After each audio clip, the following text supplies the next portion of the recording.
Hey my loves, welcome back. Today I'm so ready to share a new story with you. If this is your first time on the channel, welcome in. Go ahead and subscribe and drop a like on this video so you don't miss anything. Okay, grab yourself a snack, get comfy, and enjoy. I'm typing this from the bathroom floor of a residence inn in Bismarck because I still can't sleep in a real bed without hearing Gerald's voice through the wall of our bedroom, and it's been 2 weeks and 3 days since I heard my husband tell his mother that marrying me was the worst decision of his entire life.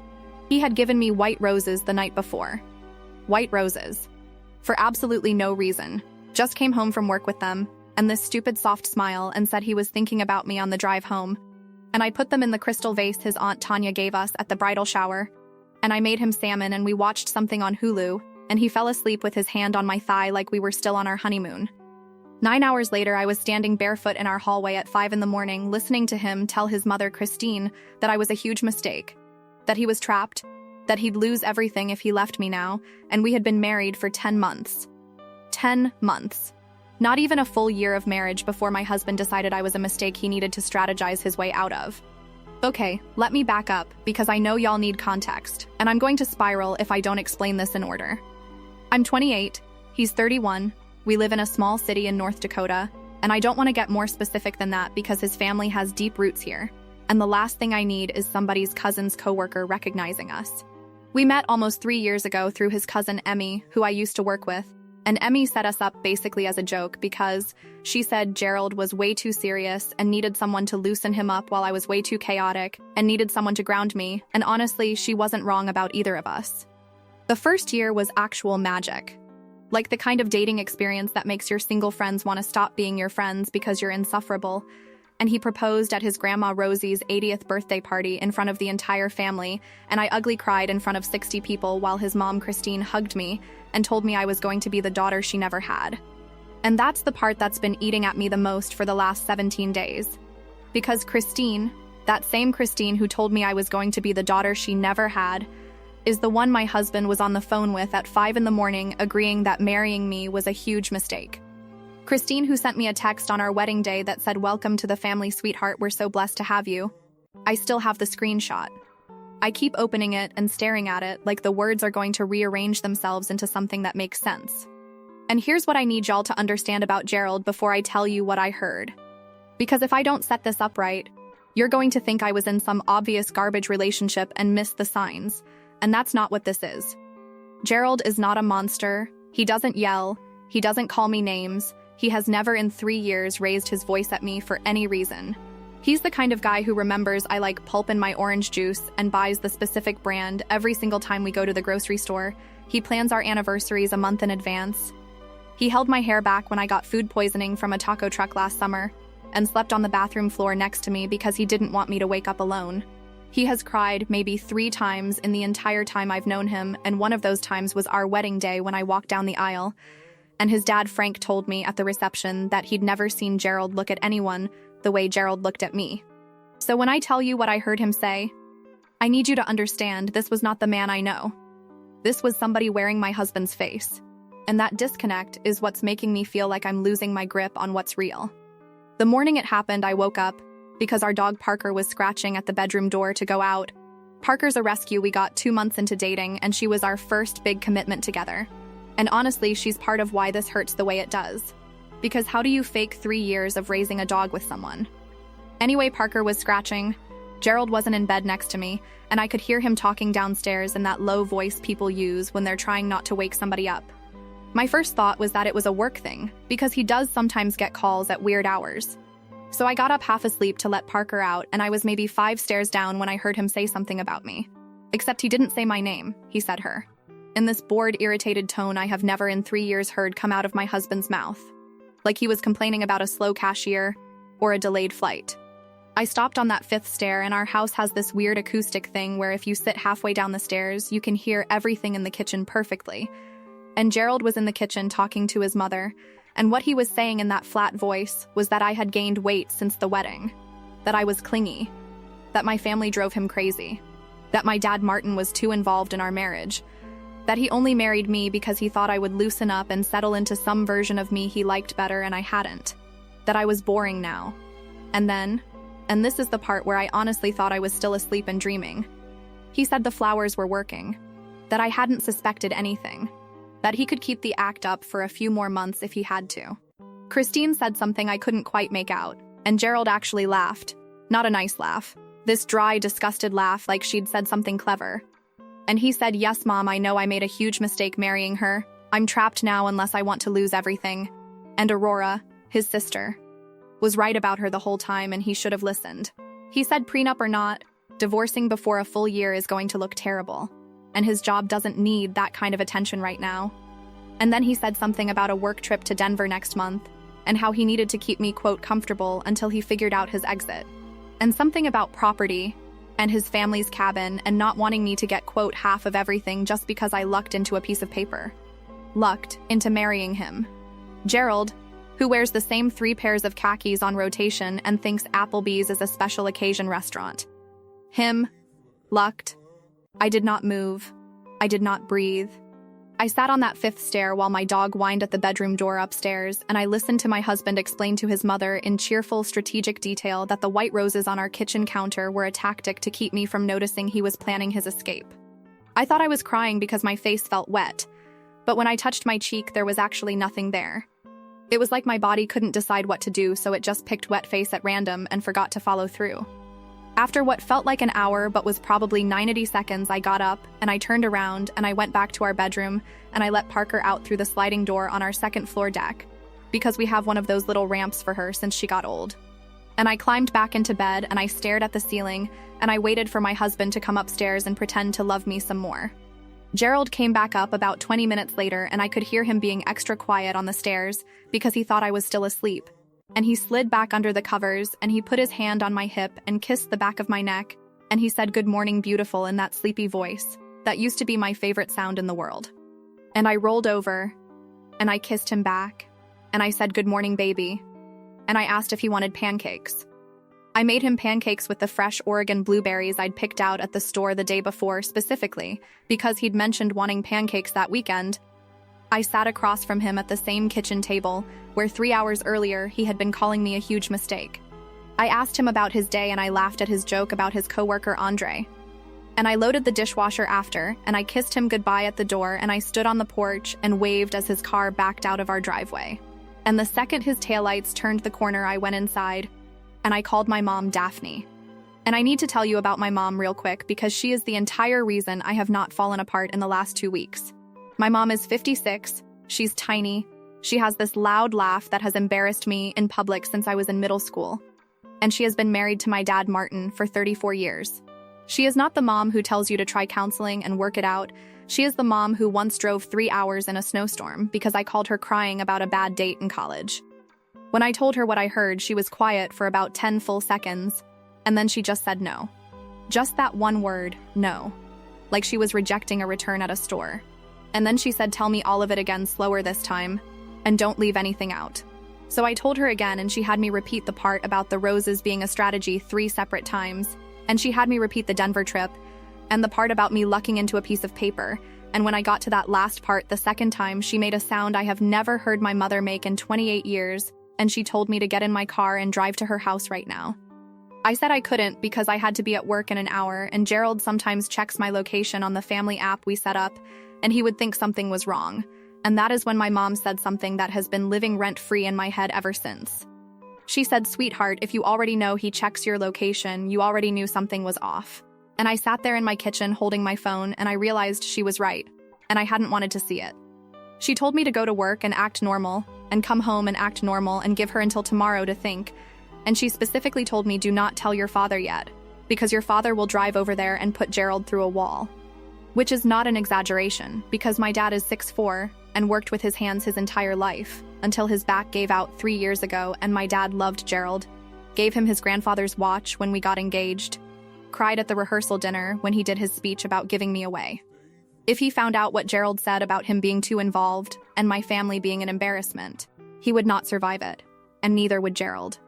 So I went to work, and I don't want to say what I do, but I'll say I was around people all day and I had to smile and be a functional human being. And on my lunch break, I sat in my Toyota in the parking lot, and I looked at my wedding ring and I tried to feel something, and there was just nothing there. I couldn't cry, I couldn't scream. I just kept thinking about those blueberries and how much they cost. My mom called me at 2:47 that afternoon, and she had a plan already forming. She had called my Aunt Sally, who lives up in Fargo and works for a firm that handles this kind of situation, and Sally had already told her what I needed to start doing immediately. My mom told me to listen very carefully, because we only got one shot at this, and if I tipped him off, it was over. She said Gerald had just told his mother he was planning to leave me and running out the clock until he could do it without losing his shirt, and we were not going to let that happen, and I was going to do exactly what she told me and be smart about it, because being angry right now was a luxury we could not afford.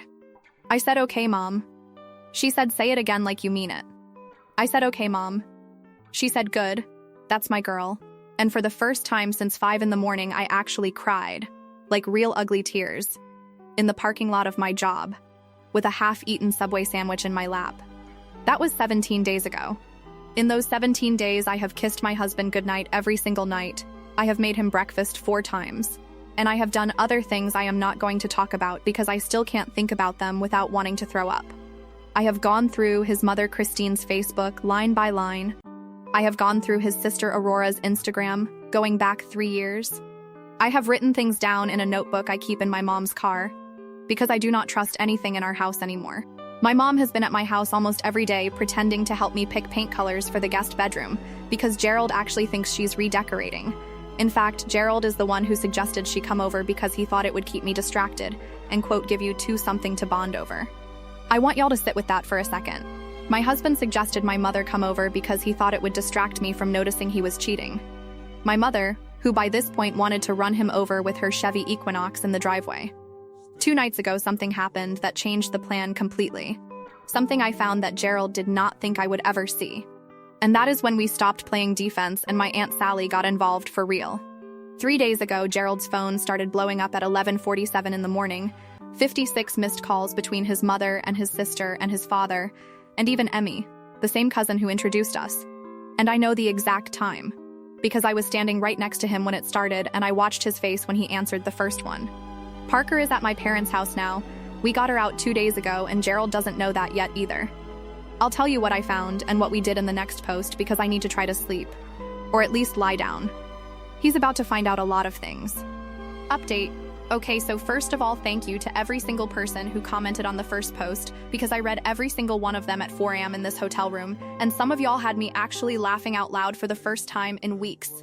And shout out to the girl who said her ex tried the same white roses trick, and she caught him because he was allergic to roses and only bought them when he was guilty. I don't know if that's true, but I hope it is. Also to the ones telling me to just leave and stop being dramatic, respectfully. Sit down, you were not there when I found what I found, and you do not get to tell me how to handle my own husband. Anyway, here we go. And I'm warning y'all right now that this update is where I stopped being sad and started being furious. And this is also the part where my mom Daphne earned every gray hair she has ever complained about. So I told you in the last post that 2 nights ago something happened that changed the plan. And I need to explain that part because it's the reason my Aunt Sally stopped being cautious and told my mom we needed to move now. What happened was, 5 days after I heard him on the phone, Gerald came home from work in this really good mood, like whistling in the kitchen good mood, and he handed me a small blue envelope and said he'd been thinking about our anniversary trip and he wanted to surprise me. And inside the envelope was a printed reservation for this little bed and breakfast up near Medora for the weekend of our 1-year anniversary, which is in 6 weeks. He kissed the top of my head and said he knew things had been a little weird between us lately, and he wanted to reset. He said the word reset. I smiled at him and I told him it was perfect, and I threw my arms around his neck and I said, "Thank you, baby, thank you so much." And he pulled back and he looked me in the eye and he said, "I love you so much, Rylan, you know that, right?" And I said, "Yes, I know."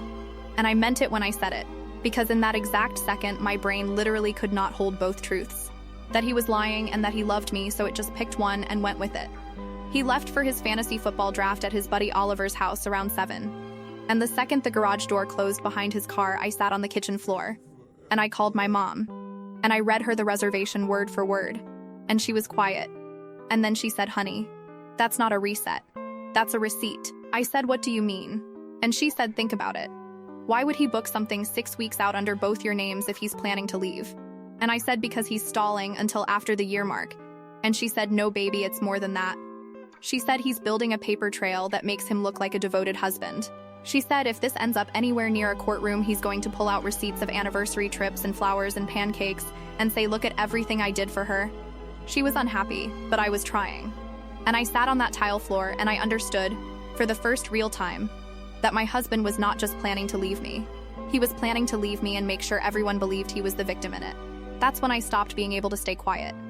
I mean, I still went back to the plan, I still played nice, but internally something in me flipped and I stopped being the girl who couldn't cry on the fifth stair, and I turned into whatever I am now. I called my mom back an hour later because I remembered something Aurora had posted on her Instagram story like 3 weeks before the wedding. A picture of her and Christine at some winery in Fargo. Captioned something like weekend with mom. No boys allowed. And I remembered because at the time I thought it was weird that I hadn't been invited, given that Christine had literally called me her daughter for 2 years at that point. I went back and I scrolled Aurora's Instagram and I found the post and I zoomed in on the wine glasses. And behind Aurora on the table there was a folder with what looked like paperwork sticking out. And on the folder in Sharpie was written Gerald/R in Christine's handwriting. Which I know because Christine writes on every casserole dish she brings to family gatherings and I've been eating out of those dishes for 3 years. I texted the screenshot to my mom and she called me back within 1 minute and she said, Rylan, that was 3 weeks before your wedding. Meaning his mother and sister had a folder about your marriage before you got married. My mom said aloud what I already knew, which was that Christine and Aurora had been planning for the possibility of this ending from before it began, and that Gerald had probably known about it. And I want to say something here because I know some of you are going to comment that maybe it was just wedding paperwork or gift lists or something innocent. And to you, I want to say, sweetie, if you write your future daughter-in-law's name in Sharpie on a folder next to your son's name, and separated by a slash 3 weeks before their wedding, you are not making a gift list. You are opening a case file, and Christine has been a court reporter for 22 years. She knows exactly what a case file looks like. So that was the moment. That was when we went from playing defense to playing offense. Aunt Sally came down from Fargo the very next day on her day off. And she sat at my kitchen table with a legal pad and she asked me a lot of very specific questions about what was in our house. Whose name was on what Gerald had brought into the marriage versus what I had. Y'all, this is where I want to shout out the girl in the comments who said protect yourself before you feel ready to. Because that's exactly what Sally kept saying. Protect first, feel later. She made a list of things we needed to secure quietly before Gerald had any idea what was happening. And the biggest one was the deed to my grandmother's house, which is a whole other layer I need to tell you about. So real quick, before I married Gerald, my grandma on my mom's side passed away and she left me her house. A little 2-bedroom in a town about 40 minutes from where Gerald and I live. I never lived in it. We rented it out to a nice retired couple who send me cookies every Christmas. But that house is mine, it was never joint property. I inherited it 3 months before the wedding and Sally made me draw up paperwork keeping it separate. What I did not know until Sally sat me down at that kitchen table and pulled up my mortgage app on my phone was that Gerald had been, over the last 6 months, quote, helping me with the paperwork on the rental property, and in doing so had added himself as a contact on the account. Not as an owner, but as someone with quote authorization to receive information. He did this in April. I signed a paper he told me was just about updating the rental agreement. I remember signing it standing at the kitchen counter while I was on the phone with my dentist. I did not read it because Gerald had already read it. And Gerald was my husband, so I trusted him. Sally looked at me across the table, and she said very quietly, sweetheart, this is not the smoking gun, but this is the barrel it came out of. He knew about that house. He was positioning himself around it. Anyway, back to what happened 3 days ago, because I know that's why y'all are here. So the plan we had built over those 17 days was this. Sally had helped me get every important document out of the house piece by piece. My passport, my birth certificate, the original deed, my grandmother's wedding ring, the little bit of gold jewelry my mom had given me when I turned 21. All of it went out of the house in my mom's tote bag, one item at a time, so it never looked like anything was missing. I had set up a separate account at a different bank that Gerald had no idea about. I had transferred exactly enough of my own income into it over 3 paychecks to look like normal expenses. Nothing that would flag. I had gotten Parker to my parents' house under the excuse that she had a vet appointment near their neighborhood, and my mom just never brought her back. And Gerald hadn't noticed yet because he'd been, quote, so slammed at work, which we now suspect meant he'd been slammed doing something else. And here's the part I've been holding back, because it's the part that made me stop sleeping. 2 nights ago, so 5 nights after the anniversary reservation, and while we were still in the middle of the quiet phase of the plan, Gerald came home late from work around 10:15, and he was on his phone as he walked in the back door. And he didn't see me sitting on the couch in the dark because I had gotten up to take Advil for a headache, and I hadn't turned the lights back on. He was on the phone with someone, and he was whispering. And he was saying, I know, I miss you too. And I told her about the trip, and she bought it.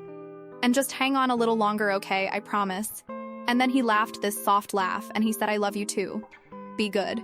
And he hung up and he walked into the kitchen and he opened the fridge and he stood there with the light on his face like nothing had happened.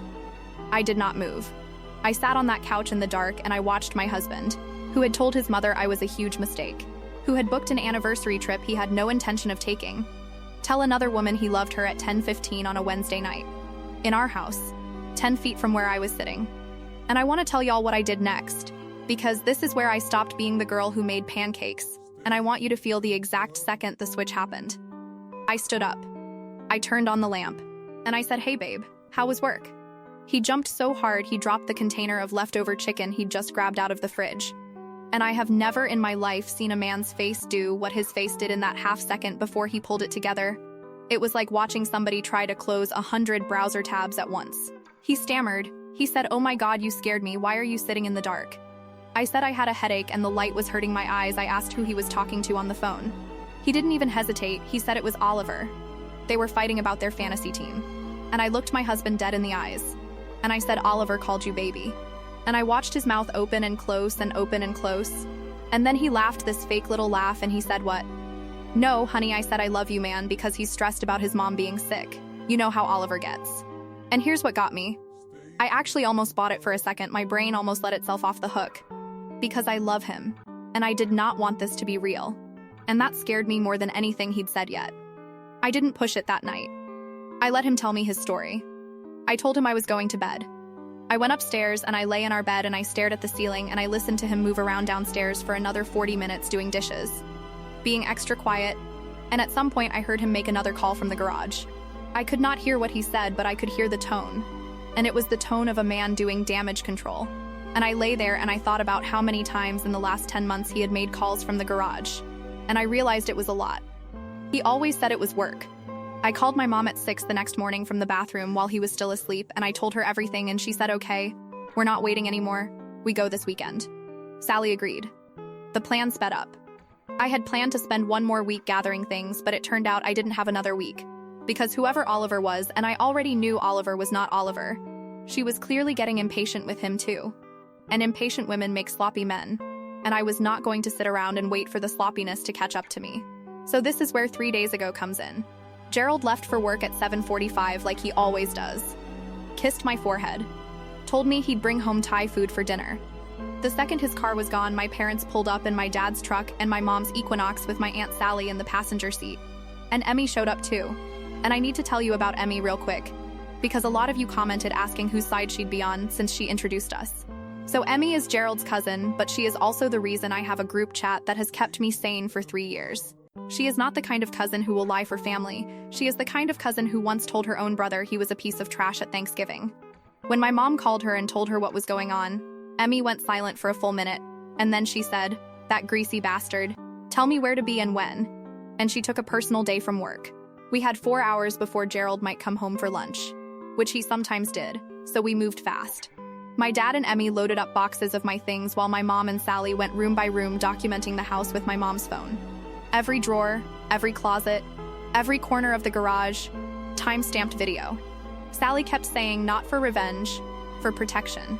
But I saw her face when we opened Gerald's underwear drawer and found a receipt from Nordstrom for a bracelet from 6 weeks ago that I had never seen in my life, and I promise you Sally's face was not neutral. My dad found a duffel bag in the back of Gerald's closet that had a change of clothes in it and a toothbrush and a bottle of the cologne I bought him for Christmas. And he stood there holding it, and he looked at me and he said, honey, this is a going bag. Do you understand what this is? And I did understand. The thing that broke my dad, though, was when we opened the garage safe. Gerald had put the combination as our anniversary date, and I've known it since day one. Because he told me in case anything ever happened to him. Inside the safe, along with our marriage license and the title to his car, was a manila folder. Inside that folder were printouts of my grandmother's rental property tax assessments, a printed valuation of the house from a website, and a handwritten note in Christine's writing that said talk to Frank about the Jensen case. Similar setup. My dad read that note and he sat down on the concrete floor of my garage and he put his hands over his face and he said, They were coming for Grandma's house. That was the moment I stopped being sad. I want to be really clear about that. Every drop of grief I had been carrying for 17 days about losing my marriage, about the man I thought I knew, about the future we planned. All of it curdled into something else in that garage. I stood there watching my father, my huge, quiet father, who never sat on any floor for any reason, hunched over on the concrete. And I felt something in my chest that was not sadness. And I said out loud, in the garage, to nobody in particular, "Oh, he is going to be so sorry."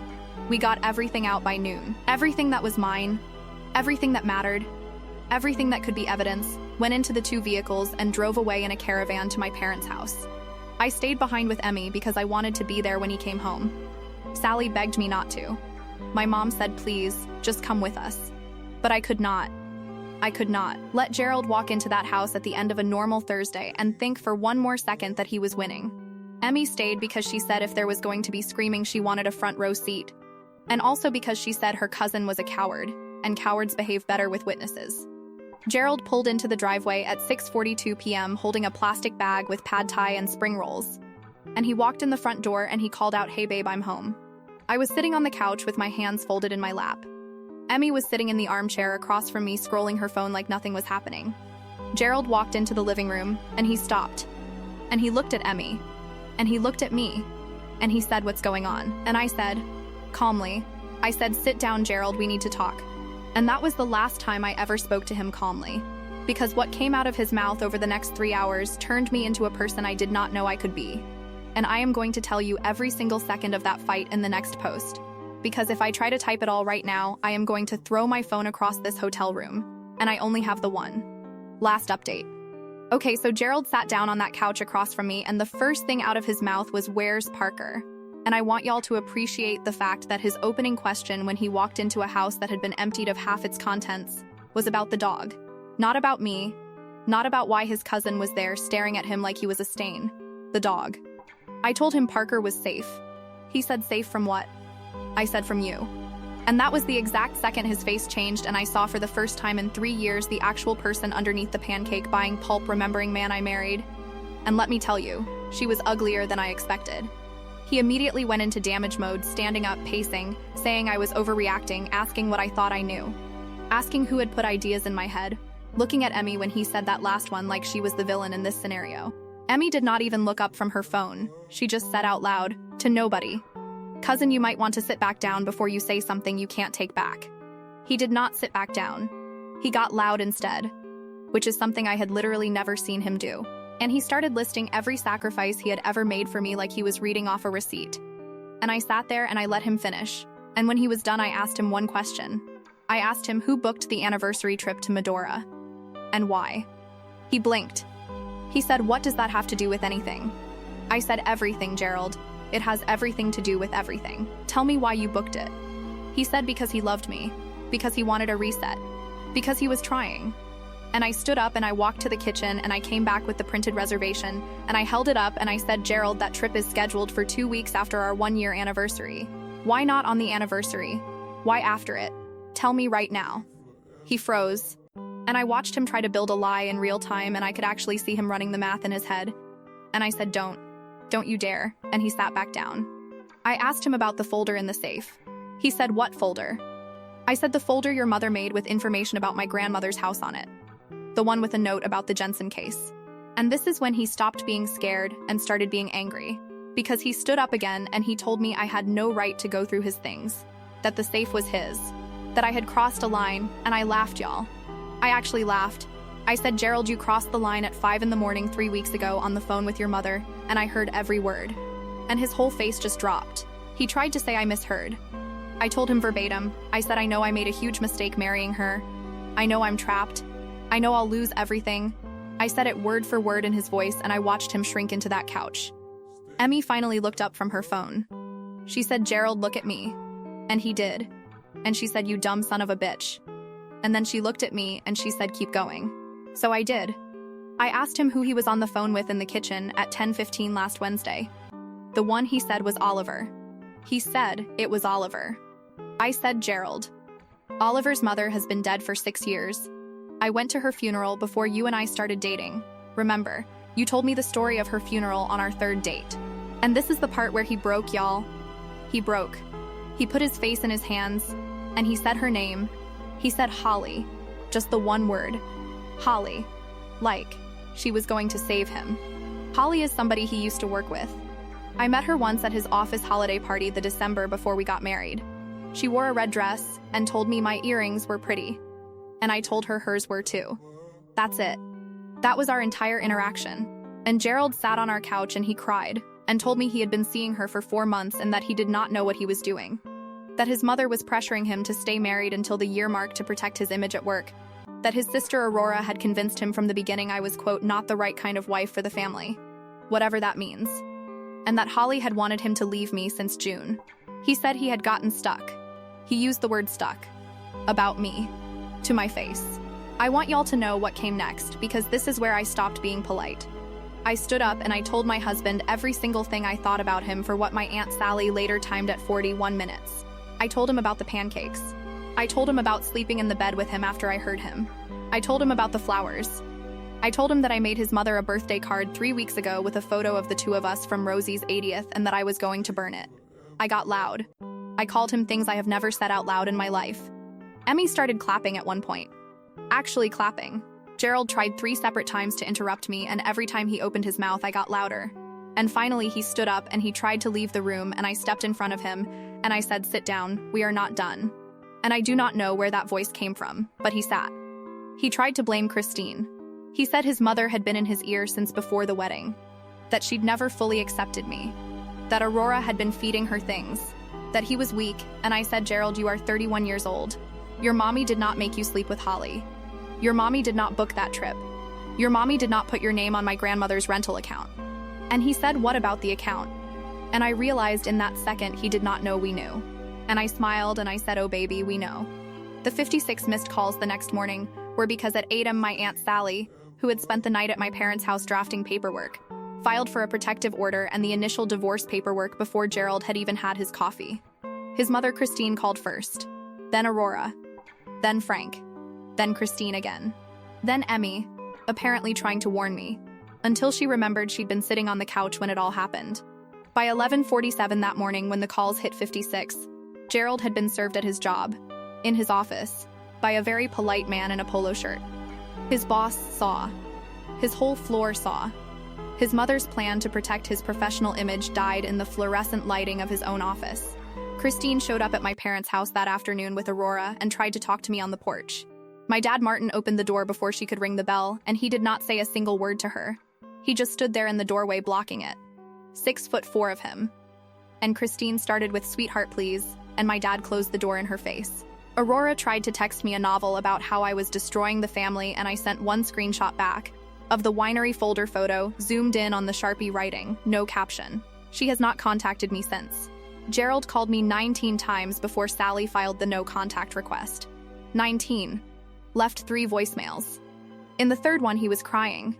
And he said he'd give me the house, the cars, the savings, whatever I wanted, if I would just call off the paperwork and let him come talk to me in person. Sally listened to it with me and she said, "Honey, that voicemail is now evidence that he understands exactly what he is losing. And now we get more than he offered."